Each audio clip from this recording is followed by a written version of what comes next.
October 15th, 1958.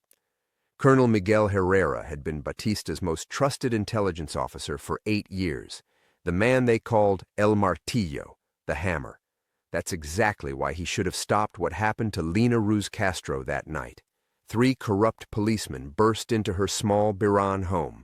Miguel stood in the doorway, watching them terrorize a 72-year-old seamstress who had done nothing but raise a revolutionary son. One word from Miguel could have ended it. He said nothing. What happened in the next 20 minutes became the spark that lit Fidel Castro's coldest fury. The old woman never spoke of that night. Neither did Miguel. But someone else was watching from the shadows. For 60 years, when people talked about Castro's rise to power, they focused on politics and ideology. They never knew about his mother's tears. The night Miguel Herrera chose silence. The night that would define 2 men's destinies forever. Before we jump back in, tell us where you're tuning in from, and if this story touches you, make sure you're subscribed because tomorrow I've saved something extra special for you. Miguel Herrera's hands trembled as he poured his morning café cubano, the October Miami heat already pressing against his kitchen windows. 15 years in exile, and still the nightmares came like clockwork. Always the same scene, Lina Ruz Castro's weathered hands clutching her torn dress, her eyes wide with terror as Sergeant Valdez kicked over her sewing basket, scattering thread and fabric across the dirt floor. The coffee cup slipped from his fingers, shattering against the tile. Miguel stared at the spreading brown puddle, his 72-year-old body frozen in place. The sound echoed through his small Hialeah apartment like gunfire, like the crack of Valdez's baton against the old woman's ribs, like the splintering of her front door when the 3 policemen had forced their way inside. He had been 31 then, young for a colonel, drunk on power and Batista's favor. The night had started as routine intelligence gathering. Reports suggested Lina knew where her son Fidel was hiding in the Sierra Maestra. Miguel had authorized a soft interrogation, expecting professional questioning, maybe some pressure.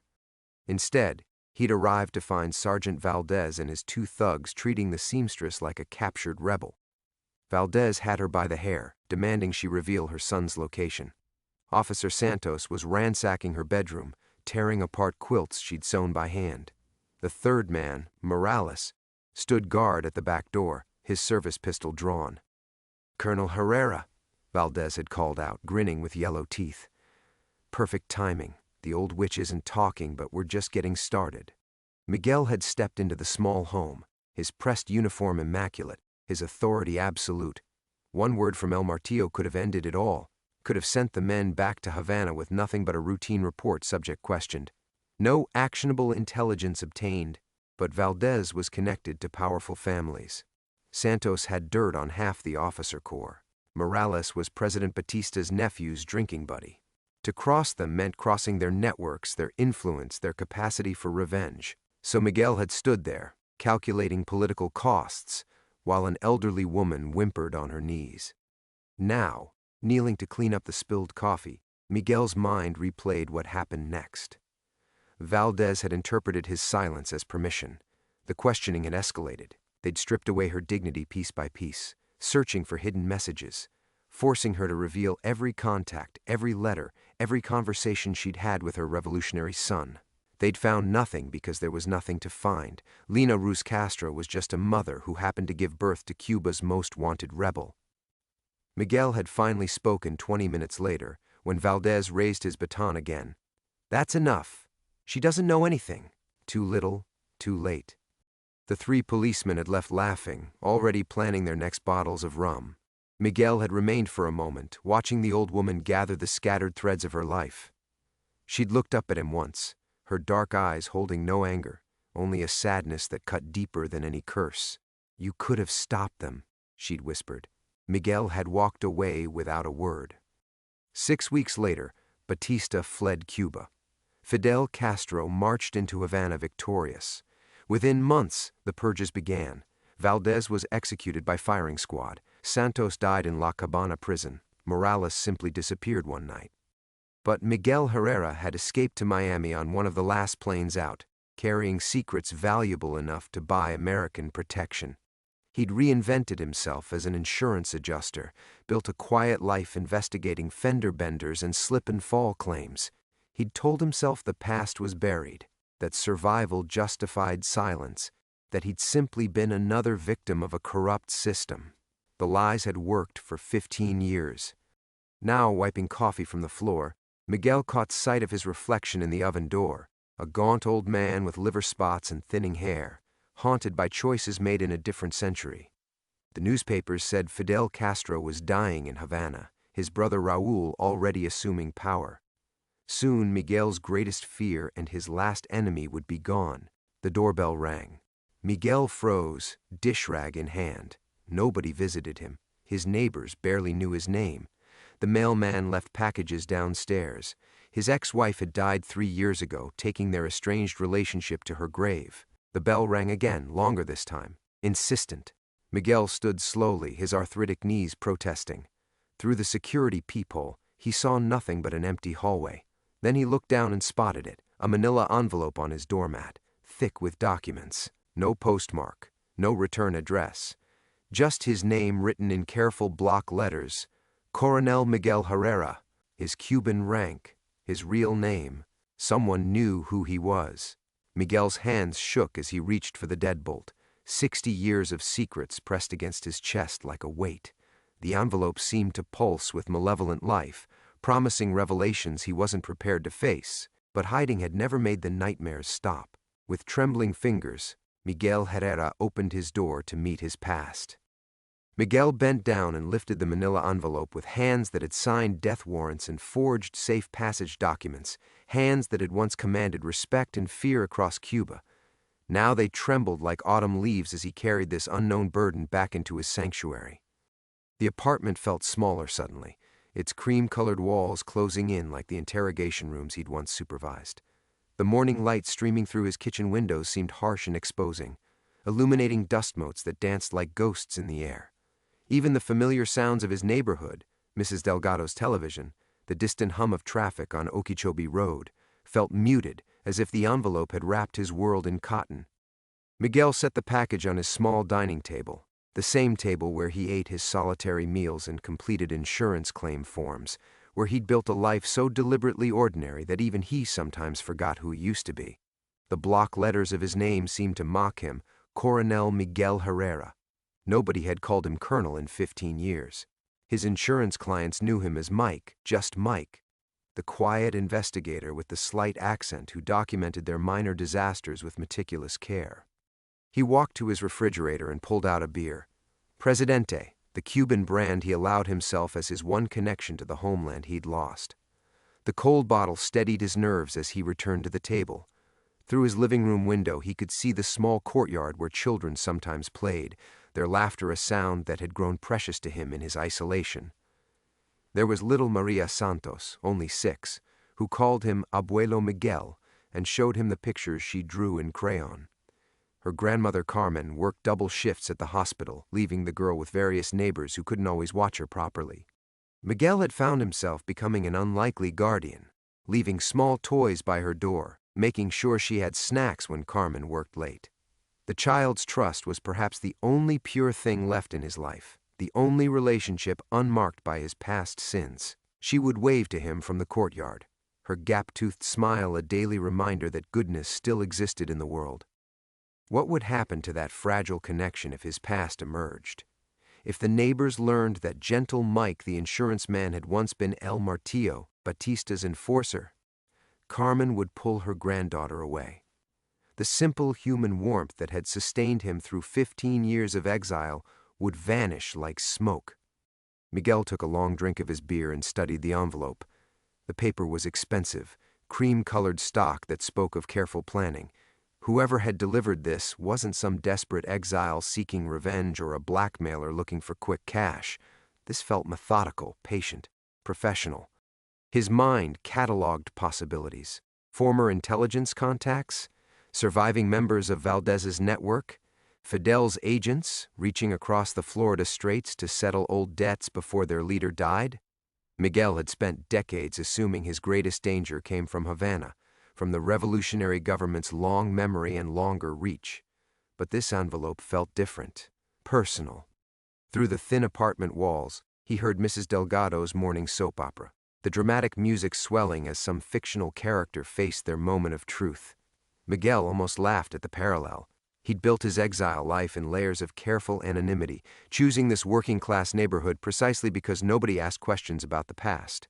Here, among other immigrants and refugees, reinvention was understood and respected. He'd furnished the apartment with items that revealed nothing: generic furniture from discount stores, landscape prints from hotel liquidations, books about insurance law and claim investigations. The only photograph displayed was a staged shot from a company picnic, Miguel standing awkwardly among colleagues who considered him competent but distant. No family photos, no mementos from Cuba, no evidence of the man he'd once been. But in his bedroom closet, hidden behind winter coats he rarely needed in Miami, sat a small wooden box containing his real past, his colonel's insignia, a commendation from President Batista, photographs of himself in dress uniform, young and confident and certain the world would bend to his will, and wrapped in tissue paper at the bottom, a single spool of white thread he'd picked up from Lina Ruz Castro's scattered sewing basket before walking away from her ruined home. He'd never understood why he'd taken it. Guilt? Evidence? Some twisted souvenir of his moral failure? For 15 years, that thread had remained hidden like a secret shame, a physical reminder of the moment he chose career over conscience. Miguel finished his beer and felt the familiar weight of his arthritis, the daily reminder of his body's betrayal. He was 72 years old, alone except for a neighbor child's innocent affection, living on a pension and modest savings. What did he have left to lose that hadn't already been taken by time and exile? But looking toward the courtyard where Maria might appear any moment, seeking the grandfather figure who brought her small happinesses, Miguel knew the answer. He still had something worth protecting, something worth fighting for. The envelope waited, patient as a predator. Miguel drew a breath that felt like swallowing broken glass and tore open the envelope's seal. The first item that spilled onto his dining table was a photograph, black and white, grainy with age but clear enough to stop his heart. Lina Ruz Castro's face stared up at him, not from some official government portrait but from that night. Bruised, tear-streaked, her gray hair disheveled from Valdez's rough handling. Someone had been there. Someone had documented everything. His hands moved without conscious thought, spreading the envelope's contents across the table like tarot cards revealing an unwanted future. More photographs, Miguel himself in his pressed uniform, standing in the doorway of the small house while Valdez ransacked the bedroom behind him. The angle suggested the photographer had been hidden outside, shooting through a window. His younger face looked impassive, professional, monstrous. A manila folder contained what appeared to be witness statements, typed in Spanish on letterhead he didn't recognize. His eyes caught fragments. El Coronel Herrera arrived at approximately 9:15 p.m., made no attempt to restrain the officers, observed the interrogation without intervention. Someone had been taking notes, building a file, preparing evidence. But it was the handwritten letter that made his blood freeze. The penmanship was elegant, old-fashioned, the kind taught in Cuban schools before the revolution. The paper bore a watermark he couldn't quite make out. The words were written in blue ink that had faded slightly, suggesting the letter wasn't fresh. Coronel Miguel Herrera. You remember my mother. I remember you. For 63 years, I have carried the image of your face as you stood in her doorway. I have studied every detail, your pressed uniform, your polished boots, your careful silence while lesser men brutalized an innocent woman. You could have stopped them with a single word. You chose not to. I built a revolution on the bones of men like Valdez and Santos and Morales. They paid for their crimes with their lives. But you, Miguel, you escaped. You ran to Miami and became an insurance adjuster, as if changing your name could change what you are. You have lived 15 years in peace, while my mother's humiliation echoed in my dreams. Now I am dying, and there is one last debt to collect. The photographs and statements in this envelope are copies. The originals are in the hands of certain associates who understand the value of patience. Your new life, your careful anonymity, your precious little reputation among the insurance adjusters of Hialeah, all of it can be destroyed with a single phone call. But I am not interested in mere exposure. That would be too quick, too merciful. Instead, I want you to remember what you forgot that night in my mother's house, that choices have consequences, that silence in the face of evil is itself evil, that some debts compound interest across decades. You will hear from me again. Fidel Castro. The signature was bold, confident, unmistakable. Miguel had seen it on enough intelligence reports to know its authenticity. His hands shook as he set the letter down, his mind reeling between terror and confusion. From the courtyard outside, he heard Maria's voice calling to a friend, her childish laughter piercing through the apartment's walls like an accusation. The sound that had comforted him moments before now felt like a reminder of everything he stood to lose. If these materials became public, if his neighbors learned who he really was, the small redemptions he'd built in exile would crumble. But something felt wrong. Miguel had spent 30 years in intelligence, had developed an instinct for deception that had kept him alive through purges and revolutions. He read the letter again, more carefully this time.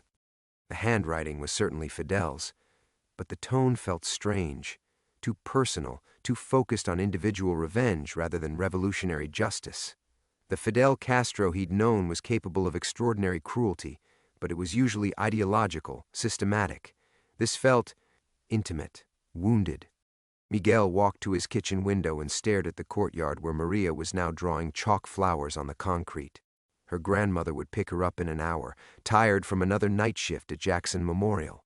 They would walk hand in hand to their apartment, the child chattering about her day while Carmen listened with the patient love of someone who understood that small moments mattered most. The old man pressed his palms against the cool glass. In 15 years of exile, he had never told anyone the truth about that night in 1958. He had convinced himself that silence was protection, that the past could be buried under layers of ordinary life. But the envelope on his table proved that someone had been watching, waiting, planning. The doorbell rang again. Miguel's entire body went rigid. Through the security peephole, he saw a figure in the hallway, a woman in her 60s, well-dressed, holding what appeared to be another envelope. His old life had just walked up to his front door. There was no going back now. Miguel's hand froze on the deadbolt. His breath caught somewhere between his throat and his lungs. The woman in the hallway stood perfectly still, as if she could wait forever. Her silver hair was pulled back in a style he remembered from another lifetime. Elegant, severe, the way intelligence wives had worn it to embassy functions in Havana. He recognized her. Elena Vasquez, former wife of Captain Roberto Vasquez, his old communications officer. Roberto had died in the Bay of Pigs invasion, but Elena had somehow survived the purges that followed. Miguel had assumed she was dead, or disappeared, like so many others from their circle. She knew he was watching through the peephole. A slight smile played at the corners of her mouth as she held up the envelope, letting him see it clearly. His name was written on it in the same block letters as the first. Miguel backed away from the door, his mind racing through possibilities, none of them good. Elena's presence meant this wasn't random. Someone had sent her, someone who knew their shared history, who understood that her appearance would terrify him in ways a stranger never could. The doorbell rang once more, a polite chime that sounded like a funeral dirge. Through the thin walls, he heard Mrs. Delgado's television volume suddenly drop to silence. The old woman was listening, probably pressed against their shared wall, her natural curiosity piqued by the unusual activity. In this building, everyone knew everyone else's routines. Visitors were rare events, discussed over morning coffee for weeks. Miguel wiped sweat from his forehead and approached the door again. Elena was checking her watch with the patience of someone accustomed to waiting. Her dress was expensive, navy blue silk that whispered of money and connections, not the clothes of a refugee or exile scraping by in Miami. Someone was financing this visit. "I know you're there, Miguel," Elena called softly through the door. Her voice carried the same cultured accent from their Havana days, when she'd hosted dinners for the intelligence elite and charmed foreign diplomats with her perfect French and devastating smile. "We need to talk about old friends." Old friends. In their circles, that phrase had always meant dead friends. Miguel's throat felt dry as sandpaper. He could hear movement in the hallway now, footsteps approaching, probably other tenants returning from morning errands. Mrs. Rodriguez from 3 Billions always shopped early to beat the heat. If she saw Elena, if questions were asked about well-dressed visitors asking for Colonel Herrera, the walls were closing in. Miguel turned the deadbolt and opened the door just wide enough to see Elena's face. Up close, she looked remarkably preserved. Minimal lines, careful makeup, the kind of maintenance that required serious money. Her dark eyes held the same calculating intelligence he remembered, but something else lurked beneath. Fear, maybe, or guilt. "Hello, Miguel." She extended the envelope. "May I come in? We have much to discuss." "I don't know what—" "Of course you do." Elena's voice dropped to a whisper. The photographs were quite clear. Someone has been very thorough, very patient. They've been watching all of us, Miguel. All the survivors. All the survivors. The words hit him like ice water. How many others from their old network were still alive? How many had received similar envelopes? Miguel glanced toward the stairwell, where Mrs. Rodriguez's labored breathing announced her approach. Elena followed his gaze and nodded knowingly. "Perhaps we should continue this conversation inside?" He stepped back reluctantly, allowing her to enter his carefully constructed sanctuary. Elena moved through his apartment with the assessing eye of someone trained in observation, noting his cheap furniture, his generic decorations, his obvious efforts at anonymity. "Insurance adjusting," she said, picking up one of his business cards from the kitchen counter. "How wonderfully ordinary. Roberto always said you had a talent for reinvention. What do you want, Elena?" She set her purse down and removed a cigarette case, real silver, engraved with initials he couldn't read from across the room. Her movements were deliberate, controlled, but he caught the slight tremor in her fingers as she lit the cigarette. "I received my envelope 3 days ago," she said, exhaling smoke toward his ceiling. "Different photographs, same handwriting, same signature." She glanced toward his dining table where Fidel's letter lay exposed. "But we both know that's impossible, don't we?" Miguel felt something cold settle in his stomach. "What do you mean?" Elena walked to his window, staring down at the courtyard where Maria was still drawing her chalk flowers. "Fidel Castro died 2 weeks ago, Miguel. The Cuban government just hasn't announced it yet. Whoever sent these letters—" She turned back to face him, her composed mask finally slipping to reveal genuine terror. "They're not working for a dead man." Outside, a car door slammed. Then another. Elena's cigarette fell from her fingers. "They followed me," she whispered. "God forgive me. They followed me here." Miguel's mind went blank for 3 heartbeats before training kicked in. He moved to the window, careful not to disturb the curtains, and peered down at the courtyard. 2 black sedans had parked at angles that blocked the building's exits. Men in dark suits were emerging, their movements coordinated, professional. One spoke into a radio while scanning the apartment windows above. "How many knew you were coming here?" Miguel's voice came out steady despite the chaos in his chest. "Nobody." Elena crushed her fallen cigarette under her heel, leaving a burn mark on his cheap linoleum. "I've been careful for 15 years, just like you." But Miguel was already moving, his body remembering protocols from a lifetime ago. He grabbed the envelope from his dining table, stuffing Fidel's letter and the photographs into his jacket pocket. Through the thin walls, he could hear Mrs. Delgado's television still silent. The old woman was definitely listening, probably already dialing her son who worked for Metro-Dade police. "The back stairs," Miguel said, but Elena was shaking her head. "They'll have those covered. These aren't amateurs, Miguel. Look at them." He looked again. The men had spread out with military precision, one team heading for the main entrance while another circled toward the rear of the building.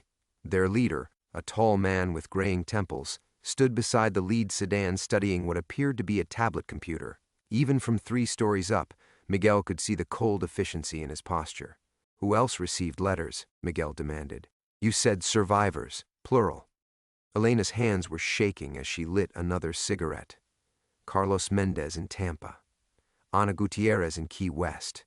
Maybe others. We only found each other by accident, recognized each other at a hospital waiting room in Orlando 2 days ago.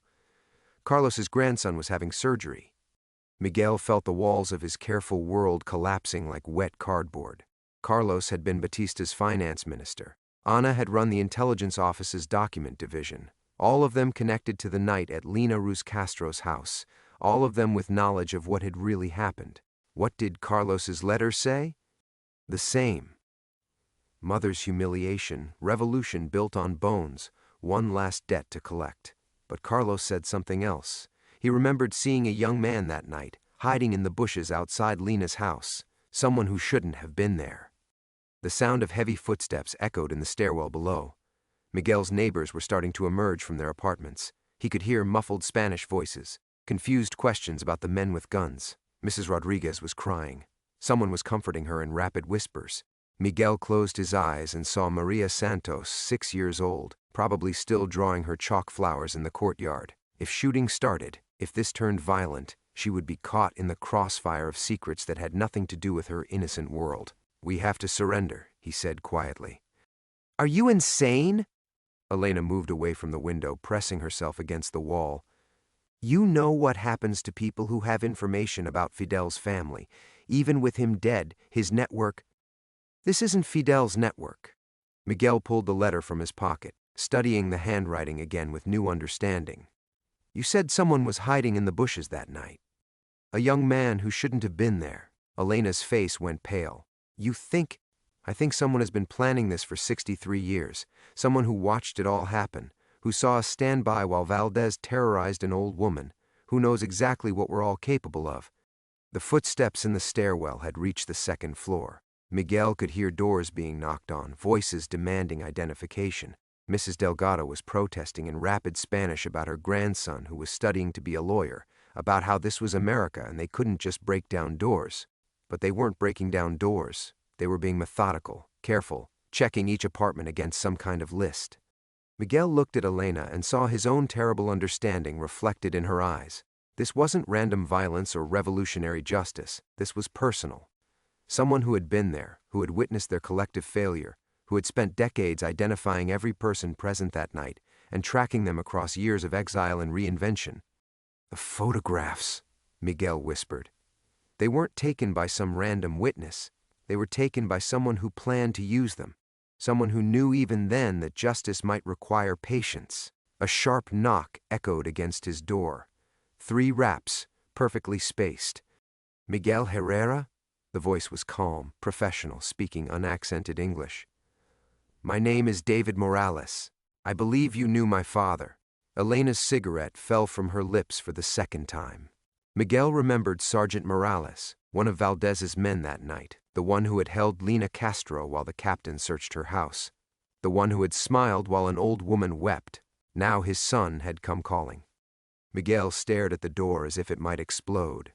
David Morales, the son of the sergeant who had held Lena Castro's arms while Valdez ransacked her bedroom.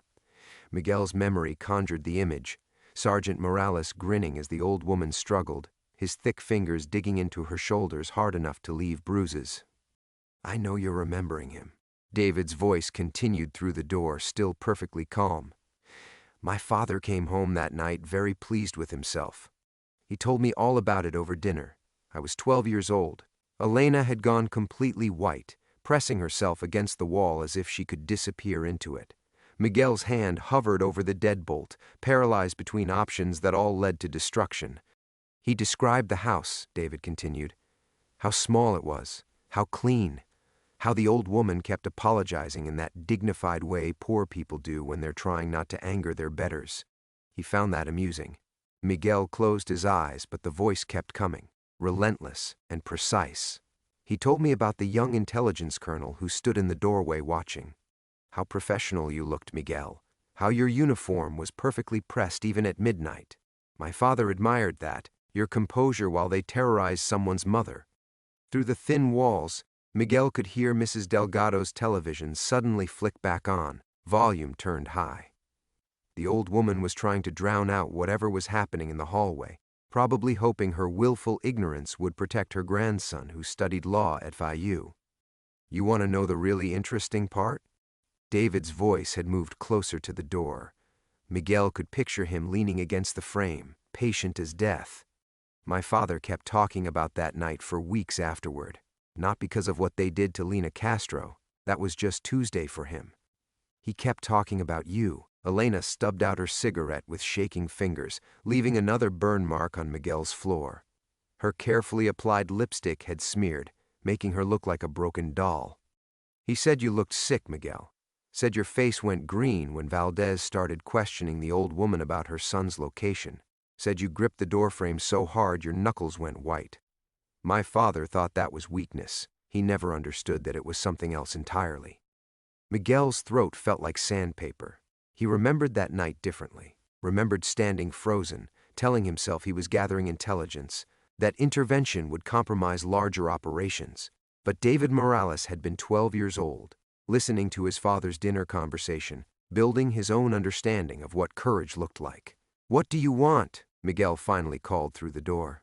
"Just to talk, to understand something that's bothered me for 63 years. Elena was shaking her head violently, mouthing the word no over and over.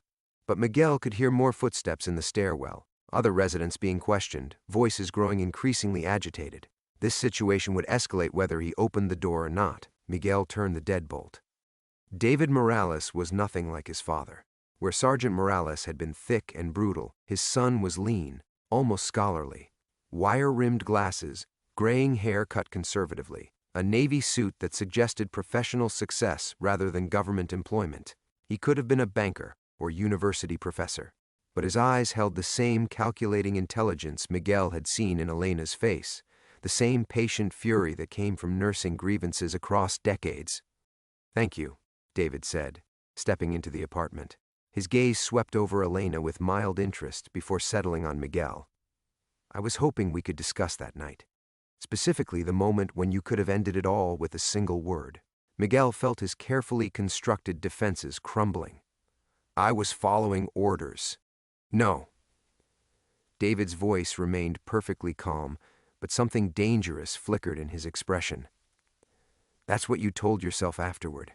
What you've been telling yourself for 15 years in this sad little apartment, playing at being a normal person."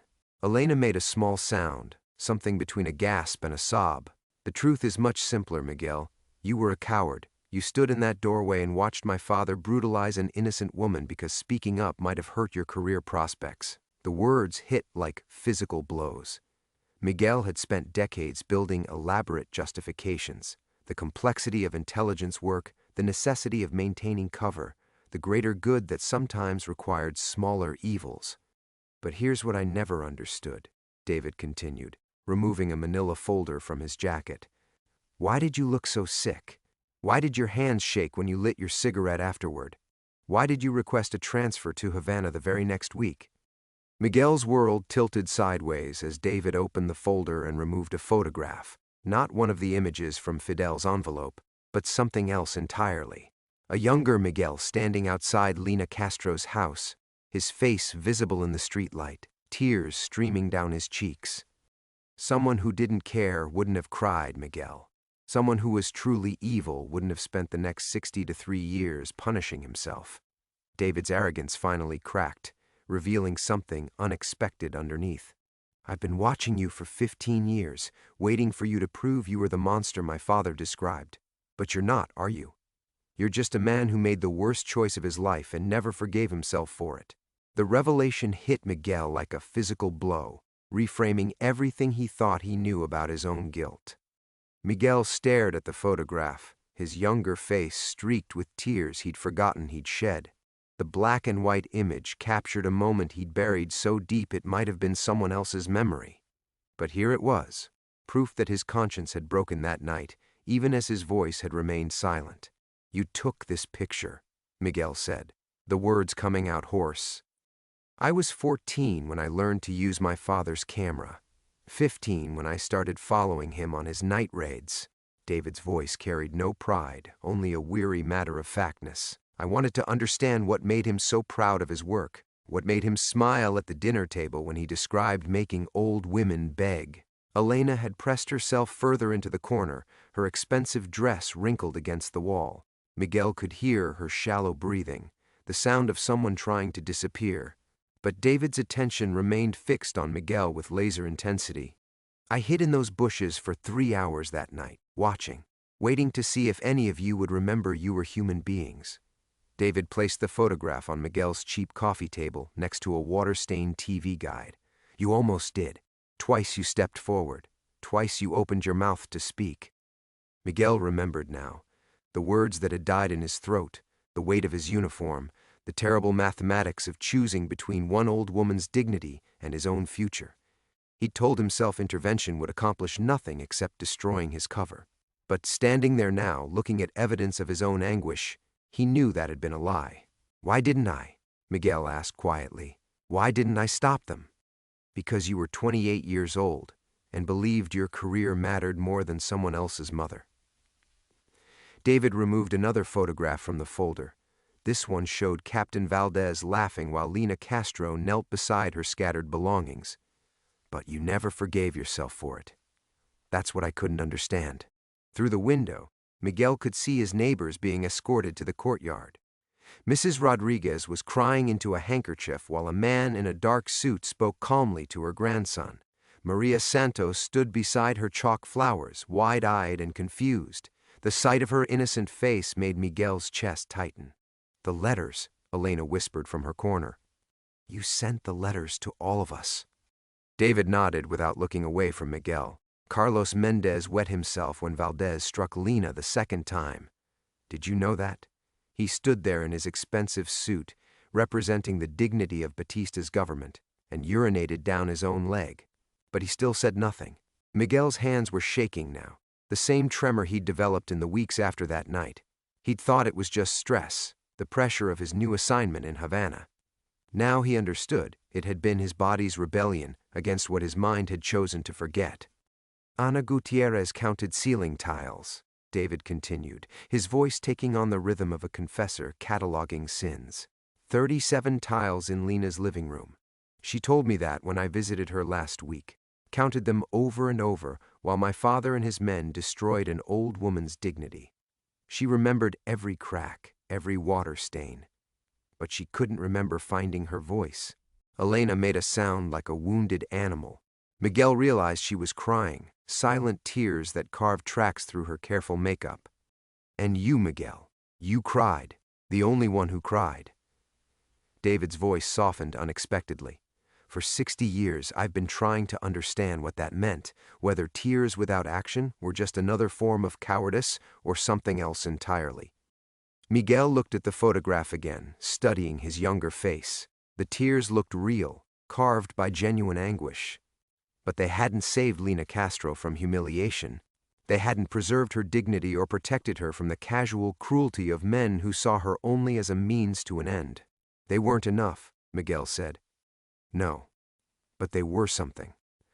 David closed the folder and sat heavily in Miguel's threadbare armchair. For the first time since entering the apartment, he looked tired. "I've spent my entire adult life hunting down everyone who was in that house, learning their names, their new identities, their carefully constructed American dreams, planning the perfect revenge." Outside, car engines were starting. The men in dark suits were preparing to leave, their work apparently complete. Miguel watched Mrs. Rodriguez embrace her grandson, relief evident in every line of her body. "But revenge against what?" David continued. "Evil men who felt no remorse, or broken people who never stopped punishing themselves." Miguel understood now that this moment had been inevitable since the night he'd first seen David's 12-year-old face in his father's house, listening to dinner conversation about terrorizing someone's mother.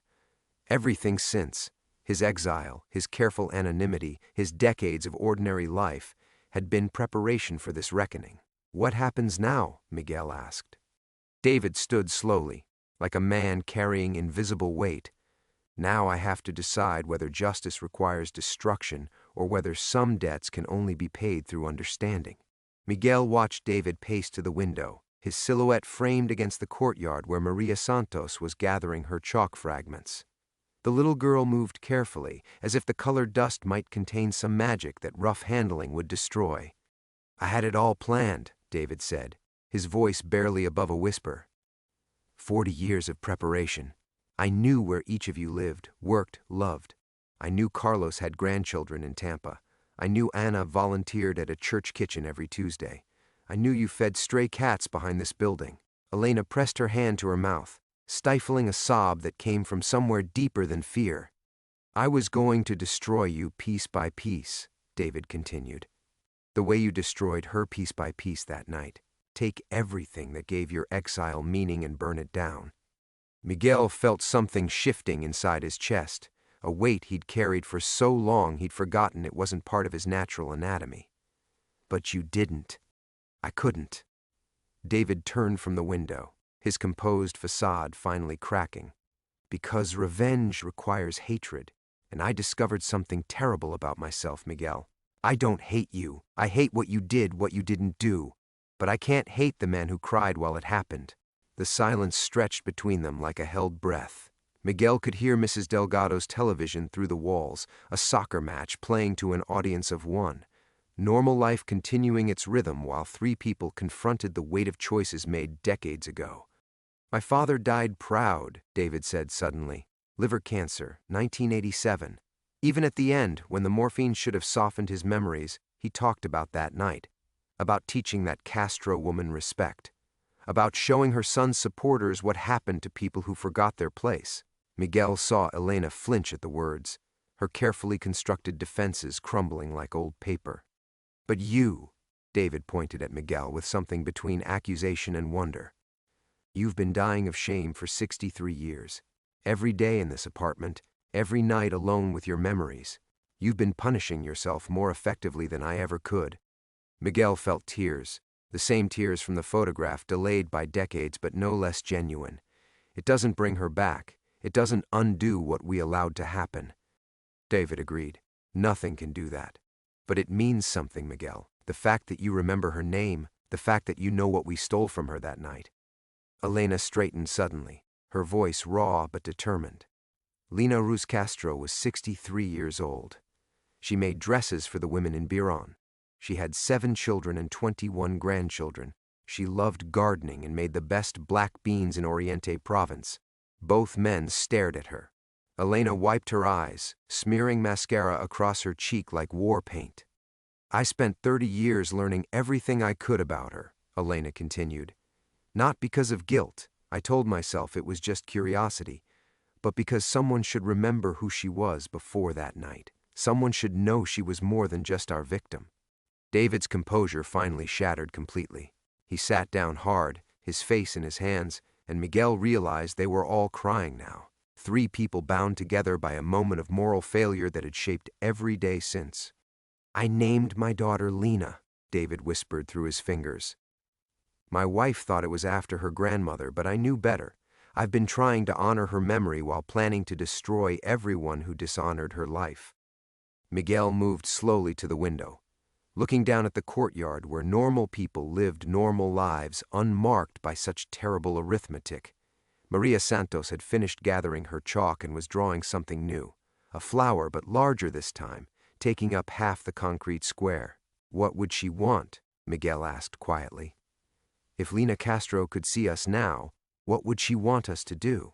David looked up, his face streaked with tears that made him look younger, more like the 12-year-old boy who had hidden in the bushes to understand his father's work. She would want us to be better, he said. She would want us to choose differently if we ever faced such a moment again. Miguel felt something fundamental shift inside him, a door opening that he'd kept locked for decades. Then we have to tell the story. Her story. Not Fidel's, not the revolution's, hers. The seamstress who raised 7 children and grew vegetables and deserved to die with dignity in her own bed. Elena nodded, understanding passing between them like electricity. We're the only ones who remember exactly what happened that night. The only witnesses left who know her face, her voice, the way she tried to maintain her composure while they searched her house. David stood slowly, the weight of 40 years of planned vengeance falling away like shed skin. A testimony. Something that honors her instead of punishing us. Yes, Miguel said, feeling lighter than he had in decades. Something that finally tells the truth. 6 months later, Miguel sat at the same window where he'd first opened Fidel's envelope. But everything had changed. The courtyard below bloomed with Maria Santos's chalk art, permanent now, encouraged by a building management that had learned to see beauty in unexpected places. Where once there had been only concrete, flowers and butterflies and smiling faces covered every surface in brilliant color. Miguel's small kitchen table had become something sacred. 3 worn notebooks lay open, filled with careful handwriting in different hands. Elena's elegant script recorded details about Lena's daily life, her recipes, her favorite songs, the way she hummed while mending clothes. David's precise engineering notation documented the timeline of that night, hour by hour, choice by choice. Miguel's own shaky penmanship struggled to capture something harder: the weight of silence, the geometry of cowardice, the terrible mathematics of choosing personal safety over human decency. They met every Tuesday afternoon, an unlikely congregation of the guilty seeking not absolution but accuracy. Elena brought café cubano and pastries from her bakery. She'd given up the expensive lifestyle maintained by decades of buried secrets. David carried his father's camera, now used to photograph the pages as they filled with testimony. Miguel provided the space and something more valuable: the willingness to remember details he'd spent 60 years trying to forget. "She had a scar on her left hand," Elena said, reading from her notes. "From a sewing machine accident when she was young. I noticed it when Valdez made her open her palm to prove she wasn't hiding anything." Miguel nodded, adding another line to his own notebook. Every detail mattered now, each recovered memory a small act of restoration. They weren't trying to change the past. That impossibility had tortured them long enough. Instead, they were building something unprecedented, a monument made of truth instead of marble, remembrance instead of revenge. The testimony had grown beyond their individual guilt into something larger. David had located other witnesses, neighbors who'd seen the cars arrive, Lena's remaining family members who remembered her final letters, even one of the younger soldiers who'd waited outside that night and never forgotten the sound of an old woman crying. Miguel's phone rang, Carlos Mendez calling from Tampa, where he'd finally found the courage to contribute his own memories to their growing chronicle. Ana Gutierrez had sent pages of careful recollections from her apartment in New York, each detail verified against the others, building a picture of Lena Castro that transcended politics and revolutionary mythology. "We have enough," David said, closing his notebook. "Enough for the book, enough for the university archive, enough to ensure she's remembered for who she was instead of how she died." Miguel felt the familiar tightness in his chest, but it was different now. Grief instead of guilt, sorrow instead of shame. Through the window, he watched Maria Santos teaching neighborhood children to draw with chalk. The little girl who'd once worked alone now led expeditions of young artists, showing them how to see potential in blank concrete. Elena gathered her things slowly, the ritual of departure as important as the work itself. "My granddaughter wants to read it," she said. "The testimony. She's studying journalism at Columbia, and she says stories like this need to be told." "What did you tell her?" Miguel asked. "The truth. That her grandmother was once a coward who learned too late how to be brave." David checked his camera, ensuring the day's work had been properly documented. "The publisher wants to know about publicity. Speaking engagements, interviews." He looked uncertain. "I'm not sure we're ready for that kind of attention." Miguel understood. They'd lived in shadows for so long that exposure felt like another kind of death. But Maria Santos looked up from the courtyard then, waving at his window with chalk-stained fingers, and Miguel realized some risks were worth taking. "Lena never got to choose how her story was told," Miguel said. "First we stole her voice, then Fidel claimed her memory for the revolution. Maybe it's time someone asked what she would have wanted the world to know." The apartment felt different after Elena and David left, not empty but expectant, like a theater before curtain rise. Miguel prepared his simple dinner and fed the stray cats that still gathered behind the building. Mrs. Delgado emerged to water her small balcony garden, nodding to Miguel with the cautious friendship that had developed since his neighbors learned he was writing something important. As darkness settled over Miami, Miguel opened his notebook one final time. Tomorrow they would finish the last chapter, the one that required acknowledging their failures while celebrating Lena's quiet dignity, the one that admitted some wounds never heal completely, but could still teach the world about choosing courage over comfort, truth over convenience. Miguel wrote carefully, his handwriting steadier now. "Lena Ruz Castro died in her own bed, surrounded by family, 8 years after we failed her. She deserved better witnesses to her life than us. But we are the witnesses she had. And finally, we choose to speak. Outside, the chalk flowers bloomed eternal under street light, beautiful and fragile and absolutely real.